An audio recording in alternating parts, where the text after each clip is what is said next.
in death does duty end. These words are etched into every Space Marine's mind, but their journey begins long before that final breath. It starts with a child, plucked from the Imperium's most brutal worlds and thrust into a crucible of transformation. Let's follow one recruit's story, from selection to emergence as a full-fledged Space Marine. You'll witness each step of his metamorphosis, feeling the weight of destiny pressing down on his shoulders. Will he survive the process with his humanity intact? The answer lies ahead in this tale of sacrifice, pain, and rebirth into one of the Emperor's angels of death. Picture a world where hope is as scarce as sunlight, where the air itself is a toxic brew, and every breath could be your last. This is the reality of Necromundan Hive worlds, and it's where our story begins. In the depths of these towering industrial nightmares, a child is born into a life of constant struggle. This is our protagonist, a scrappy youngster who's learned to survive in a world that seems determined to end them. Every day is a battle against starvation, gang violence, and industrial accidents. Our protagonist has grown strong, resilient, and resourceful out of necessity. In this world, weakness isn't an option. Then comes the day when everything changes. The rumble of dropships echoes through the hive like a spark in utter darkness. Word spreads like wildfire. The Space Marines have come for new recruits. For many, this is a day of terror, but for our protagonist, it's a chance at something more than mere survival. The selection process is intense. Hundreds of hopefuls line up, each one a hardened survivor. The tests begin, and they're unlike anything these hive dwellers have ever faced. There's a story told in hushed whispers about a past candidate who made it through the physical trials only to break down during the mental challenges, his mind unable to cope with the strain. Our protagonist listens, determination burning in their eyes. As the trials progress, our protagonist catches glimpses of the Space Marines themselves. These towering figures in their gleaming power armor seem more like gods than men. The sight of their incredible technology, weapons that can level buildings, armor that can shrug off tank fire, is both terrifying and awe-inspiring. For our protagonist, these glimpses of Space Marine tech are like peering into another world. They've grown up surrounded by rusted machinery and cobbled together weapons. The sleek, advanced gear of the Astartes is so far beyond anything they've ever seen that it might as well be magic. With each passing test, as more candidates fall away, the reality of what's happening starts to sink in.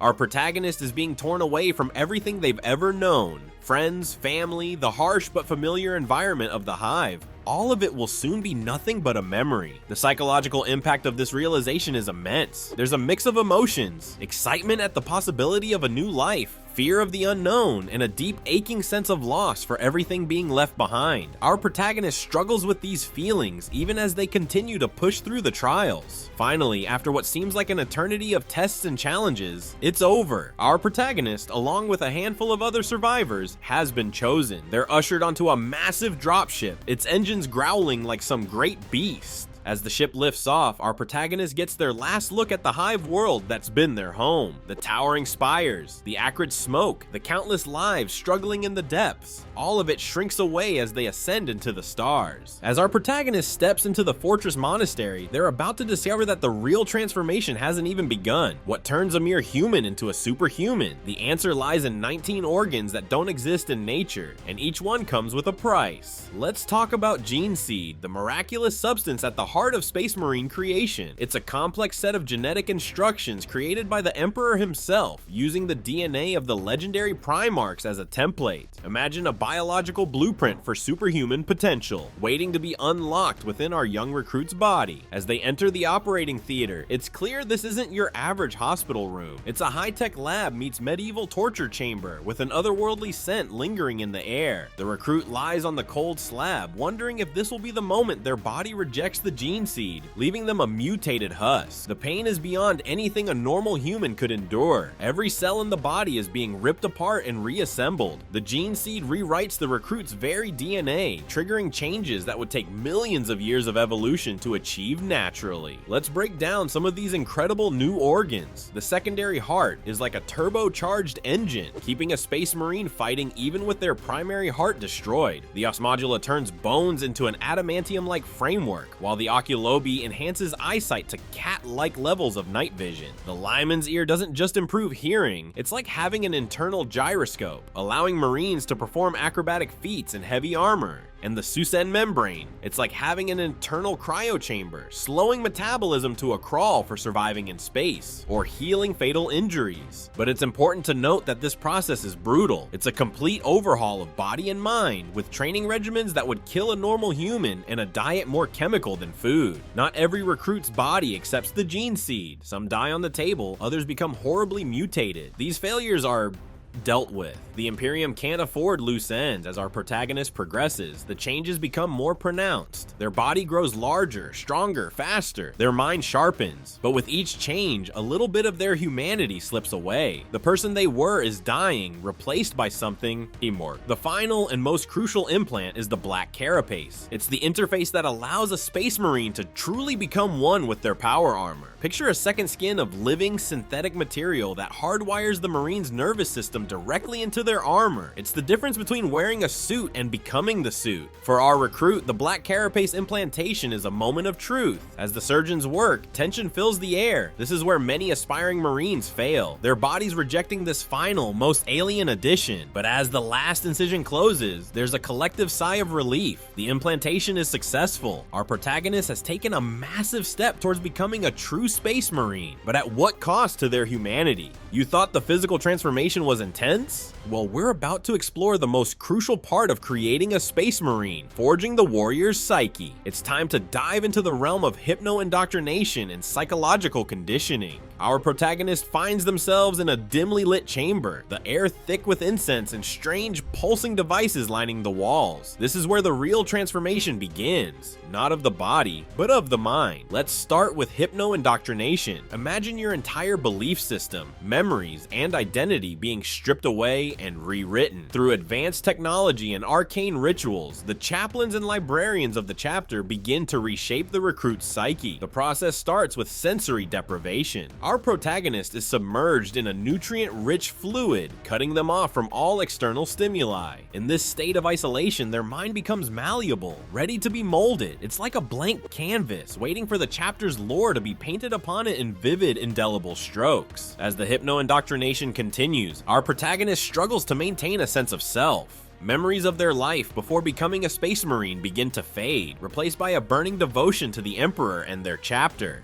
The recruit's mind is filled with the rich history and traditions of their chapter, learning of great battles fought millennia ago and heroes long dead but never forgotten. The next phase involves chemical treatments and neural implants designed to enhance cognitive functions. Our recruit's brain is flooded with a cocktail of neurochemicals, rewiring neural pathways and boosting synaptic connection. Microscopic neural implants are inserted into key areas of the brain, acting as cognitive amplifiers. With their mind now operating at peak efficiency, vast amounts of information are uploaded directly into the recruit's brain. In a matter of weeks, our protagonist learns more about warfare than most veteran soldiers would in a lifetime. But it's not just about memorizing facts, it's about instilling instincts. Through relentless mental conditioning, new neural pathways are formed, creating mental triggers and conditioned responses. This conditioning is put to the test in simulated combat scenarios.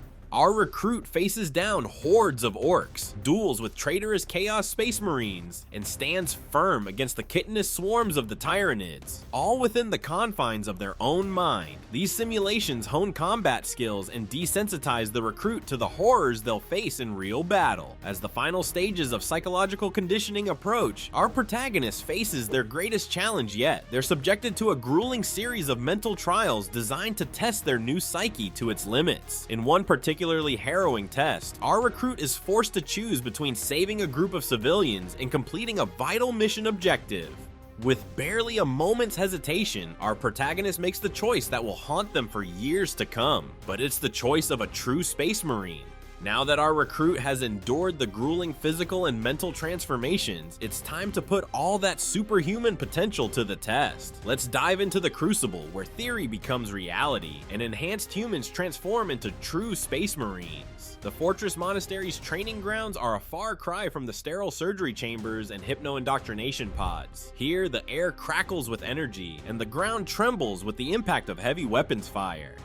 This is where our protagonists will face their first taste of real combat. What sets a Space Marine apart from a mere enhanced human? It's the seamless integration of warrior and war gear. As our recruit steps onto the field, their power armor feels like a second skin, the bolter an extension of their body. This synchronization marks the final step in their transformation. The first challenge is a simulated urban combat scenario. Holographic projectors create a ruined cityscape, while combat servitors play the role of enemy combatants. Our recruit moves with incredible speed, covering ground in long strides that would leave even elite human soldiers in the dust. We witness the incredible reaction times of a Space Marine in action. Our protagonist's enhanced nervous system processes information at superhuman speeds, allowing them to dodge incoming fire with preternatural grace. But it's not just about physical prowess. We see our recruit analyze the battlefield in microseconds, identifying choke points and optimal firing positions. They coordinate seamlessly with their battle brothers, executing complex maneuvers that would take a normal squad hours of planning. As the simulation intensifies, the holographic enemies morph into grotesque Xenos forms, orcs, tyranids, and chaos Space Marines. Where a normal human would freeze in terror, our Space Marine recruit doesn't even blink, engaging these nightmarish foes with cold efficiency. The transition from simulation to reality comes swiftly. Klaxons blare throughout the fortress monastery as a real threat arrives, a raiding party of Dark Eldar. Our protagonist snaps into action without hesitation, moving with purpose, bolter raised and ready. The first engagement is a blur of muzzle flashes and Xenos screams. Their enhanced strength allows them to weather recoil that would stagger a normal human, laying down a punishing barrage of bolt rounds. We witness the incredible durability of a Space Marine as a Dark Eldar splinter rifle finds a gap in our protagonist's armor. The toxin-laden projectile would spell doom for a normal human, but the Space Marine's enhanced physiology neutralizes the poison in seconds. As the battle rages on, we see combat feats that seem almost mythical. Our protagonist uses their jump pack to launch into a group of Dark Eldar, the impact of their landing sending Xenos flying. In close combat, their Chainsword roars to life, tearing through alien flesh and armor with equal ease. The final trial comes as our Space Marine faces off against a Dark Eldar Archon. It's a duel that pushes our protagonists to their absolute limits, forcing them to draw upon every aspect of their training and enhancements. In the end, it's not just physical prowess that wins the day, but the unshakable will and faith in the Emperor that has been instilled in them. As the smoke clears and the last of the Xenos raiders are driven off, our protagonist stands victorious. They've proven themselves a true warrior worthy of joining the ranks of the Adeptus Astartes. In this crucible of combat, theory has become reality, and an enhanced human has truly become a Space Marine. As the smoke clears from our protagonist's final trial, a haunting question emerges. What remains of the human they once were? The journey from mortal child to transhuman warrior is complete, but at what cost? Let's examine the steep price our hero has paid for their ascension to become one of the Emperor's finest. The physical changes are staggering, a testament to the sacrifice of humanity for superhuman power. Our Space Marine now towers over normal humans, their enhanced body a living weapon. Their skin, once soft and vulnerable, has become a living armor. Eyes that once held childlike wonder now pierce the darkest shadows with an otherworldly glow. It's as if a delicate flower has transformed into an armored bloom, trading its fragile beauty for unyielding strength. But the changes go far beyond the surface. Multiple hearts beat within their chest, lungs process air with incredible efficiency, and their blood carries oxygen at rates that defy normal human biology. These internal alterations allow them to survive in environments that would be lethal to unaugmented humans. The psychological impact is equally profound. Our protagonist faces an extended lifespan, potentially living for centuries or even millennia. This longevity comes with a heavy burden.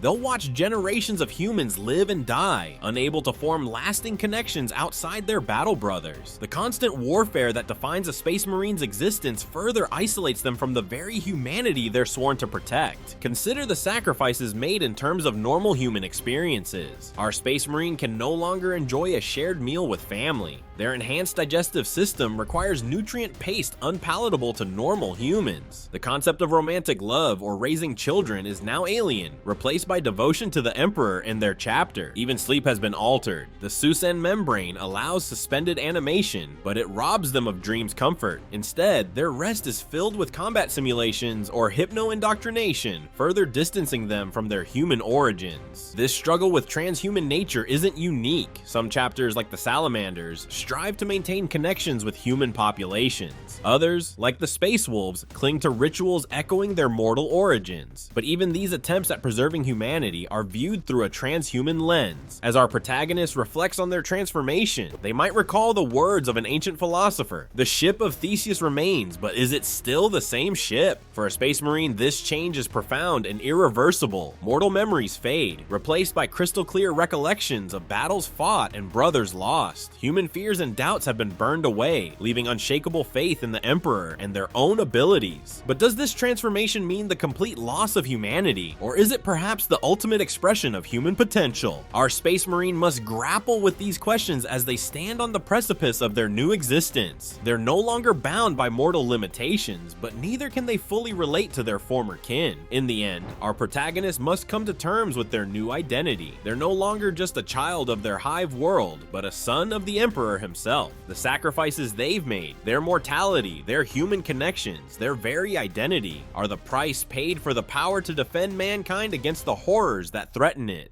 In the grim darkness of the 41st millennium, our newly forged Space Marine stands as a bulwark against the tide of darkness that threatens to engulf humanity. But what exactly is the role of these transhuman warriors in a galaxy teetering on the brink of annihilation? Let's start with the basics. Space Marines are the Emperor's finest genetically enhanced super soldiers designed to be the ultimate defenders of mankind. They're living weapons, each one worth 100 normal soldiers. But here's the kicker: there are only about 1 million of them in a galaxy of countless trillions. It's like trying to plug a dam with a handful of pebbles. Our protagonist, fresh from their transformation, now bears the weight of this legacy on their shoulders. It's a lot to take in, isn't it? They've become part of a legend, a living symbol to the average citizen of the Imperium. But what does it mean to be a legend when the universe is constantly trying to snuff out humanity's light? Imagine being an ancient sentinel standing guard over a crumbling cathedral in a storm-ravaged world. That's what it's like to be a Space Marine. They're constantly engaged in a variety of roles across the Imperium, from spearheading assaults on enemy strongholds to being the last line of defense against impossible odds. Take the battle for Macragge, for example. The Ultramarines stood against an entire Tyranid hive fleet, an endless swarm of alien monsters that can strip a planet bare in days, and they won. It's no wonder they're held up as paragons of what a Space Marine chapter should be. But it's not all glorious last stands and heroic charges. Space Marines also serve as shock troops, terror weapons, and even diplomats when the situation calls for it. Sometimes the mere presence of a Space Marine is enough to make planetary governors fall in line, or alien races think twice about starting trouble. To most Imperial citizens, Space Marines are distant, godlike figures. They might go their whole lives without seeing one in person, but to the High Lords of Terra and the Inquisition, they're valuable assets and potential threats. Space Marine chapters are largely autonomous, with their own fleets, planets, and agendas. Most of the time, this works out fine, but every now and then, a chapter goes rogue, and there's nothing scarier than superhuman warriors deciding they don't want to play by the rules anymore. Our protagonist is now part of this complex web of loyalties and responsibilities. They're sworn to protect humanity, but they're no longer truly part of it. They'll face threats that would make a normal person go mad just by looking at them. Chaos Space Marines, Orcs, Necrons, and that's just scratching the surface. But Space Marines are built to do the impossible. They're the heroes humanity needs in a universe that's trying its best to wipe it out. As our protagonist looks out at the stars, they know that each one could be home to unimaginable horrors. But they also know that they and their battle brothers stand ready to face those horrors, no matter the cost. It's a grim duty, but it's one they've been remade to fulfill. Let's reflect on the incredible journey we've witnessed. The creation of a Space Marine embodies humanity's determination to survive in a universe of unimaginable horrors. But this survival comes at a steep price. Like a phoenix rising from the ashes, scarred by its rebirth, the Space Marine emerges transformed, both physically and mentally. They stand as humanity's greatest achievement and most tragic creation, our best hope against encroaching darkness. In the grim darkness of the far future, where there is only war, we must ask, in sacrificing their humanity, have they preserved the very thing they were meant to protect? Will the Adeptus Astartes' sacrifice be enough to stem the tide of extinction?